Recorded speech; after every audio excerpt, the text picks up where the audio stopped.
Hello दोस्तों, स्वागत है हमारे नए वीडियो में। आज की वीडियो में हम लोग एक रोमांटिक ड्रामा मूवी को एक्सप्लेन करने वाले हैं। इस मूवी के शुरुआत में हम लोग एक एरिस नाम की लड़की को देखते हैं जिससे एक जोश नाम के लड़के से प्यार हो जाता है। जोश एरिस के साथ कई बार घपाघप किया करता था। एक दिन जब वह अपने दोस्तों के पास एरिस को मिलवाने के लिए लेकर जाता है, तब उसके दोस्त भी एरिस को देखकर उसकी तरफ अट्रैक्ट हो जाते हैं और वह लोग भी अब एरिस के साथ इंटीमेट होना चाहते हैं। लेकिन सबसे हैरानी की बात यह थी कि जोस को इस बात से कोई भी फर्क नहीं पड़ता है कि कोई भी एरिस के साथ घपाघप कर सकता है। एक बार एरिस जब जोस के दोस्त के साथ अकेली होती है, तब वह एरिस को अपने पास बुलाता है और कहता है, मेरे पास आ जाओ क्योंकि तुम इसी काम के लिए यहाँ हो। इसके बाद वह आदमी एरिस के साथ में क्या करता है, ये हम लोग इस वीडियो में आगे देखेंगे। तो चलिए इस मूवी को शुरू करते हैं। इस मूवी की शुरुआत एक सुपरमार्केट से होती है। यहाँ पर हम लोग एक एरिस नाम की लड़की को देखते हैं। तभी एक जोश नाम का लड़का यहाँ आता है। जोश एरिस को ही देखे जा रहा था। यहाँ एरिस भी जोश को नोटिस करती है। इन दोनों की नजरें मिलती हैं और इन दोनों को पहली नजर में ही प्यार हो जाता है। अब यह लोग साथ में घूमते हैं। जोश एरिस को अपने दोस्तों से मिलाने के लिए लेकर जाता है। यहाँ एरिस उससे बोलती है, तुम्हारी दोस्त कैट मुझे बिल्कुल भी पसंद नहीं करती है। जोश कहता है, कैट ऐसे ही है, इसलिए तुम उसकी बातों का बुरा मत मानो। इसके बाद यह लोग अंदर जाकर कैट से मिलते हैं। यहाँ इनके दोस्त पैट्रिक और इलाई भी आए हुए थे। ये सभी लोग अभी जिस घर में थे, ये घर सरगे का है। वैसे तो सरगे कैट का बॉयफ्रेंड था, लेकिन एरिस को देखने के बाद अब उसकी निगाहें एरिस पर पड़ जाती हैं। एरिस और जोस काफी लंबे सफर से आए थे, इसलिए एरिस ऊपर जाकर सावर लेती है। इसके बाद जब यह सभी लोग बैठे हुए थे, तभी पैट्रिक अपनी और इलाई की कहानी सुनाता है कि वह लोग एक दूसरे से कैसे मिले और उन्हें भी पहली नजर में ही प्यार हो गया था। उनकी कहानी को सुनने के बाद एरिस कहती है, मेरी भी कहानी कुछ इसी तरह है। एरिस जब अपनी बातों को बोल रही थी, तभी वह नोटिस करती है उनका कोई भी दोस्त उसकी बातों पर ध्यान नहीं दे रहा था। यहीं पर हम लोग सरगे के बारे में जानते हैं। सरगे कई सारे इलीगल काम भी करता है। यहाँ पर कैट एरिस से यह कहती है, सरगे के पास सब कुछ है और उसकी तो एक सुंदर बेबी भी है। मैं तो बस उसकी टाइम पास हूँ। उसका जब भी मूड बनता है, वह मेरे साथ इंटीमेट होता है। कुछ देर के बाद ये सभी लोग यहाँ डांस करने लगते हैं। तभी सरगे एरिस के नजदीक आने की कोशिश करता है। यहीं पर जोश भी होता है। डांस करते हुए एरिस जोश को अपनी तरफ खींचती है। यहाँ ये लोग साथ में काफी मस्ती करते हैं। रात में सोने से पहले ये लोग इंटीमेट होते हैं, लेकिन तभी एरिस कुछ बोलने लगती है। जोश उससे कहता है, सो जाओ। तभी एरिस एकदम से ही सो जाती है। सुबह में यह लोग नदी के पास जाने वाले थे। जोश एरिस से कहता है, मेरा जाने का मन नहीं है, इसलिए तुम अकेली चली जाओ। जोश एरिस की बातों को मानकर अकेली जाती है, लेकिन एरिस के जाते ही जोश ने अपने फोन में वह एक पेन ड्राइव को कनेक्ट करता है। इधर बाहर एरिस को अपने जेब में एक चाकू मिलता है। यहाँ पर पीछे सरगे भी होता है। सरगे एरिस के साथ फ्लर्ट करने की कोशिश कर रहा था। सरगे को देखकर एरिस कहती है, मुझे अब वापस जाना चाहिए, लेकिन सरगे उससे कहता है, तुम मेरे गेस्ट हाउस में आई हो, इसीलिए तुम्हें थोड़ा टाइम मेरे साथ गुजारना चाहिए सरगे। यहाँ एरिस को सनस्क्रीन देकर यह कहता है कि तुम मेरे पीठ पर इससे लगा दो। तभी वह एरिस का हाथ पकड़ लेता है। सरगे कहता है, मेरे पास कैट का परमिशन है और तुम तो यही करने के लिए हो। कुछ ही देर के बाद हम लोग एरिस को देखते हैं, जो कि खून में पूरी तरह लथपथ थी। एरिस कहती है, मैंने उसे रोकने की कोशिश की, लेकिन वह नहीं रुका और वह मेरे साथ जबरदस्ती करने वाला था। वह मुझे गला घोटकर मारना चाहता था, इसलिए मुझे उसे मारना पड़ा। यह सुनकर जोश एरिस से कहता है, सो जाओ। तभी एरिस अचानक सो जाती है। यहीं पर हम लोग यह समझ पाते हैं, एरिस कोई इंसान नहीं बल्कि एक रोबोट है। अब इन लोगों ने एरिस को बांध दिया। यह लोग आपस में यह बातें करते हैं, हम लोग पुलिस को साफ साफ कह देंगे कि सरगे के साथ सारा कुछ इसने किया है। यहाँ पर जोश इलाई से कहता है, तुम बाहर जाकर पुलिस को फोन करो और मैं एरिस को लास्ट बार गुड बाय कहना चाहता हूँ। इसके बाद वह एरिस को ऑन करता है। ऑन होते ही एरिस पूछती है, तुमने मुझे बांध कर क्यों रखा है और मेरे साथ यह सब क्या हो रहा है। जोश यहाँ एरिस को सब कुछ सच बताता है। वह कहता है, तुम एक रोबोट हो और मैंने तुम्हें अपने लिए खरीदा था। तुम्हारी सारी की सारी फीलिंग्स बस प्रोग्रामिंग है। यहाँ पर जोश उसे अपने फोन से कंट्रोल करके उसे बताने की कोशिश करता है कि तुम सच में एक रोबोट हो, लेकिन एरिस उसकी बातों पर विश्वास नहीं करती है। वह कहती है, मुझे मेरी पूरी जिंदगी याद है। जोश कहता है, वह सब भी आर्टिफिशियल झूठ है और ना ही हम लोग किसी सुपरमार्केट में मिले थे, बल्कि तुम्हें तो मेरे घर में डिलीवर किया गया था। अब हम लोग उस वक्त को देखते हैं जब एरिस जोश को दी जा रही थी। कंपनी वाले जोश से यह कहे थे कि यह रोबोट बिल्कुल सेफ है, यह कभी भी किसी इंसान या फिर किसी जानवर को हर्ट नहीं कर सकती है और ना ही यह कभी आपसे झूठ बोलेगी। यहाँ तक कि आप इसे अपने तरीके से कस्टमाइज भी कर सकते हैं। आप इसके साथ जो भी कुछ करना चाहें वह सब कुछ आप कर सकते हैं। और जब भी आप इसे रिसेट करना चाहें तब इसके कान के पीछे अपना थंब स्कैन कर देना होगा।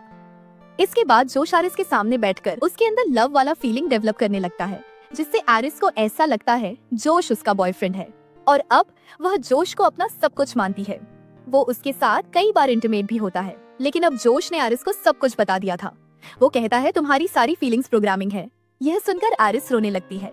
एरिस कहती है मैंने मान लिया कि मैं एक रोबोट हूँ, लेकिन फिर भी मैं तुमसे प्यार करती हूँ और मैं तुम्हारे साथ रहना चाहती हूँ। लेकिन तभी वहाँ पर कैट आती है। कैट जोश से कहती है इसे बंद करो, लेकिन जोश एरिस को बंद करने के बजाय कैट से बातें करने लगता है। कैट कहती है ये हमारा प्लान नहीं था, तुमने उसे दोबारा ऑन क्यों किया?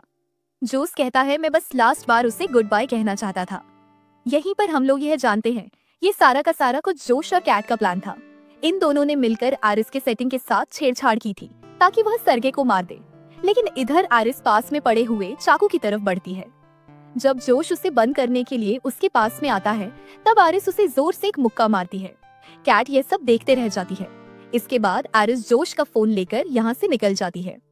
अब जोश यह सारी बातें इलाई को बताता है। वह कहता है मैंने ही एरिस के सेटिंग के साथ में छेड़छाड़ की थी ताकि वह सरगे को मार दे और उसका सारा का सारा पैसा हमारा हो जाए। इसके बाद यह लोग इस पैसे में एक हिस्सा इलाई को भी देने की बातें करते हैं। इलाई कहता है तब तो एक हिस्सा पैट्रिक का भी होना चाहिए। जोस कहता है पैट्रिक का कैसे? यहीं पर हम लोगों के सामने एक और बड़ा खुलासा होता है कि पैट्रिक भी एक रोबोट है। यह लोग बातें करते हुए पैसों का 3 हिस्से करने के लिए मान जाते हैं, लेकिन पुलिस के आने से पहले उन्हें एरिस को ढूंढना था ताकि वह लोग उसकी सेटिंग्स को पहले की तरह कर दे और पुलिस को उन पर शक ना हो। इधर एरिस जोश का फोन लेकर आई थी और वह जोश के फोन को खोलकर अपनी सेटिंग्स खुद से ही चेंज कर लेती है और वह अपने इंटेलिजेंस को 100% कर देती है। इसके बाद वह यह सोचती है कि अब वह इस जंगल से कैसे निकले। अगर एरिस चुपचाप जोश की कार तक जाती है तब वह जोश के फोन को यूज करके उसके गाड़ी को खोल सकती है और आराम से यहाँ से निकल सकती है। लेकिन तभी यहाँ पर इलाई और पैट्रिक आ गए। लेकिन यहाँ पर हम लोग यह जानते हैं कि पैट्रिक को पहले से यह पता था कि वह एक रोबोट है। उसने यह बात अपने आप ही जान लिया था। पैट्रिक कहता है यह बात जानने के बाद भी मैं तुमसे उतना ही प्यार करता हूँ और तुम्हारी और मेरी पहली बार मिलने की जो मेमोरी है वह मेरे लिए बिल्कुल सच है। इलाई कहता है हाँ मैं भी तुमसे बहुत प्यार करता हूँ।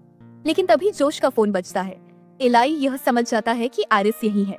एरिस यहाँ से भागने की कोशिश करती है, लेकिन वह दोनों टकराकर गिर जाते हैं। ये लोग गन को लेने के लिए फाइट करते हैं, लेकिन इसी बीच इलाई को गोली लग जाती है। अब एरिस फिर से भागती है और वह जल्दी से जाकर जोश के कार में बैठ जाती है, लेकिन यह कार बिना जोश के वॉइस कमांड के ऑन नहीं हो सकती है। इसके बाद एरिस अपने कंट्रोल में जाकर अपनी आवाज चेंज करने की कोशिश करती है। तभी बाहर जोश एक पत्थर उठाकर कार के शीशे को तोड़ने की कोशिश करता है। यह शीशा टूटने ही वाला था, लेकिन तभी कार चल जाती है। अब एरिस जोश को पीछे छोड़कर यहाँ से निकल जाती है। इधर जोश अंदर आकर सरगे का फोन ढूंढने लगता है। उसने सरगे के फोन से अपने कार चोरी होने की कंप्लेन कर दी।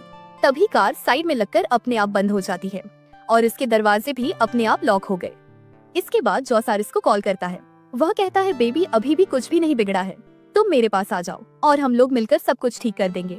हम लोग सारा का सारा ब्लेम पैट्रिक पर डाल देंगे कि उसने यह सब किया है। लेकिन एरिस ने अपने इंटेलिजेंस को इतना बढ़ा दिया था कि वह जोश के झांसे में आने वाली नहीं थी। एरिस कहती है तुमने मुझसे मर्डर करवाया है। इसके बाद एरिस उसे ब्रेकअप कर लेती है। इसके बाद जोश पैट्रिक के पास में जाता है। वह एलाई के थंबप्रिंट से पैट्रिक को रिसेट करता है और वह पैट्रिक को अपने से कनेक्ट कर लेता है। अब पैट्रिक को एलाई के जगह में जोश दिख रहा था। इसके बाद जोश सेटिंग में जाकर पैट्रिक के अग्रेशन को 100% कर दिया और वह पैट्रिक को यह हुक्म देता है कि तुम जाकर एरिस को ढूंढो। इधर एरिस कार के शीशे को तोड़कर बाहर निकल रही थी, लेकिन तभी यहाँ पुलिस आ जाती है। इसके बाद एरिस जल्दी से अपनी लैंग्वेज चेंज करती है ताकि पुलिस वाला उसकी बातों को नहीं समझ पाए। उसने ऐसा इसलिए किया था क्योंकि एरिस के साथ कुछ भी हो जाए वह झूठ नहीं बोल सकती थी। इसके बाद वह जर्मन लैंग्वेज में पुलिस को सब कुछ बताती है, लेकिन इस पुलिस वाले को कुछ भी समझ में नहीं आता है। लेकिन वह पुलिस वाला कार में पड़े हुए चाकू को देख लेता है। इसके बाद वह एरिस को हथकड़ी पहनाता है, लेकिन उसी वक्त पैट्रिक यहाँ आता है। क्योंकि पैट्रिक का एग्रेशन 100% था, इसीलिए वह यहाँ पर पुलिस वाले को जान से मार देता है। इसके बाद उसने जोश के फोन से एरिस को भी बंद कर दिया। इधर कैट घर के बाहर में एक पुलिस की कार को आते हुए देखती है, जिसमें से पैट्रिक निकलता है और इस पुलिस वाले की डेड बॉडी डिक्की में पड़ी हुई थी। कैट ये सब देखकर बहुत डर जाती है और यहाँ से भागने लगती है। जोश पैट्रिक से कहता है उसे रोको। पैट्रिक ने कैट को भी जान से मारकर उससे जाने से रोक दिया। यह सब पैट्रिक के बढ़े हुए अग्रेशन की वजह से हो रहा था। इसके बाद हम लोग जोस को देखते हैं, जो कि आरिस के साथ में टेबल में बैठकर उसके साथ खाना खा रहा था। उसने आरिस को ऑन किया था। जोस कहता है, मैंने यह बात नहीं सोचा था कि तुम इतना कुछ कर जाओगी। तुमने इलाई को मार डाला और तुम्हारी ही वजह से कैट की भी जान चली गई। आरिस कहती है, नहीं, मैंने ऐसा कुछ नहीं किया है, यह सब तो तुम्हारा किया हुआ है। तुम सारा का सारा ब्लेम मुझ पर नहीं डाल सकते हो। आरिस कहती है, तुम बहुत बुरे इंसान हो और तुम बहुत कमजोर हो। तुम पूरी दुनिया को गलत समझते हो। आरिस अभी यह सब बातें बोल ही रही थी, तभी जोश अपने फोन को लेकर उसके इंटेलिजेंस को 0 कर देता है। जॉस कहता है, तुम बोलती हो कि तुम्हें दर्द फील होता है, तो आओ हम लोग टेस्ट करें। वह आरिस के हाथ को जलते हुए कैंडल के ऊपर रखता है। उसी वक्त जोश के पास में आरिस को बनाने हुए कंपनी से कॉल आता है। वह लोग यहाँ आ रहे थे। इधर आरिस का हाथ जल चुका था। तब जोस ने कैंडल को बुझाकर उसके हाथ में गन थमा दी और वह आरिस को यह ऑर्डर देता है कि तुम अपने आप को गोली मारो। इसके बाद आरिस उसकी बातों को मानते हुए अपने आप को शूट कर लेती है। इधर कुछ ही देर के बाद आरिस को लेने के लिए उसकी कंपनी वाले आते हैं। यहाँ उन लोगों के सामने पैट्रिक एक पुलिस वाला बनता है, जिस पुलिस वाले को उसने मार दिया था।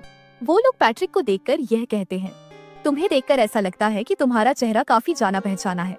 लेकिन इन लोगों को याद नहीं आ रहा था कि इन्होंने पैट्रिक को कहाँ देखा है। तभी एक आदमी कहता है, हमारा काम तो बस इस रोबोट को ले जाना है और बाकी का काम हमारे कंपनी वाले देख लेंगे। लेकिन आरिस के साथ में जो भी कुछ हुआ था उन सभी की रिकॉर्डिंग आरिस के मेमोरी में होती है और वह मेमोरी कार्ड उसके पेट के एरिया के पास में होती है, जो कि अभी भी बिल्कुल सेफ थी। जोश यह बात जानकर बिल्कुल डर जाता है। कंपनी वालों को भी यह अंदाजा था कि पक्का जोश ने ही आरिस के साथ में गलत किया होगा और उसी ने इसके सेटिंग के साथ में छेड़छाड़ की है, क्योंकि उनका बनाया हुआ रोबोट इतना कुछ नहीं करता है। लेकिन तभी पैट्रिक इन लोगों के सामने आ जाता है। पैट्रिक इनमें से एक आदमी को मार देता है, लेकिन दूसरा आदमी पैट्रिक से बचकर भागता है। वहीं इधर अंदर इन लोगों के बहन में आरिस रिब्यूट हो चुकी थी। इधर बाहर पैट्रिक ने उस लड़के को पकड़ लिया था, लेकिन आरिस यहाँ आकर पैट्रिक को हर्ट नहीं कर पाती है, क्योंकि उसकी सेटिंग्स रिब्यूट हो चुकी थी। तभी आरिस कहती है, पैट्रिक, जोश तुमसे प्यार नहीं करता है, वह तो बस तुम्हारा इस्तेमाल कर रहा है। यहाँ पर आरिस पैट्रिक के सामने वही लाइंस बोलती है जो कि पैट्रिक ने इलाई को बोली थी। वो कहती है, याद करो, तुम इलाई को प्यार करते हो, न कि जोश को। आरिस कहती है, पैट्रिक, तुम जानते हो हम लोग झूठ नहीं बोल सकते। आरिस की सारी बातों को सुनकर पैट्रिक को इलाई याद आ जाता है। इसके बाद वह अपने आप को खत्म कर लेता है। इसके बाद आरिस इस लड़के से एक हेल्प मांगती है। वहीं इधर अंदर हम लोग जोश को देखते हैं। यहाँ सारे के सारे पैसों को लेकर जोश यहाँ से भागने वाला था, लेकिन तभी उसे अपने दोस्तों की आवाजें आने लगती हैं। ये सभी आवाजें आरिस निकाल रही थी, क्योंकि उस लड़के ने आरिस की सेटिंग के साथ छेड़छाड़ करके उसे सभी चीजों का फुल एक्सेस दे दिया था। अब जोश का फोन भी आरिस को रोक नहीं सकता है, लेकिन अभी भी आरिस जोश को हर्ट नहीं कर सकती थी, क्योंकि वह उससे अभी भी प्यार करती है। इसी चीज का फायदा जोश उठाता है और वह आरिस को बहुत मारता है। वह इस बार आरिस के पेट में गोली मारेगा ताकि उसकी सारी की सारी मेमोरी चली जाए और वह हमेशा के लिए मर जाए। लेकिन अपने आप को बचाने के लिए आरिस उस पर हमला कर देती है और इस हमले में जोश मारा जाता है। अब आरिस अपने रोबोट होने के सच को एक्सेप्ट कर लेती है और यहीं पर यह मूवी खत्म हो जाती है। इसी तरह की मूवीज के लिए आप हमें टेलीग्राम और इंस्टाग्राम पर फॉलो कर सकते हैं, जिसका लिंक डिस्क्रिप्शन में दिया हुआ है। और मूवी अच्छी लगी हो तब एक लाइक जरूर कर देना और ऐसे ही वीडियोस के लिए हमारे चैनल को जरूर सब्सक्राइब कर लेना। तो मिलते हैं हमारे नेक्स्ट वीडियो।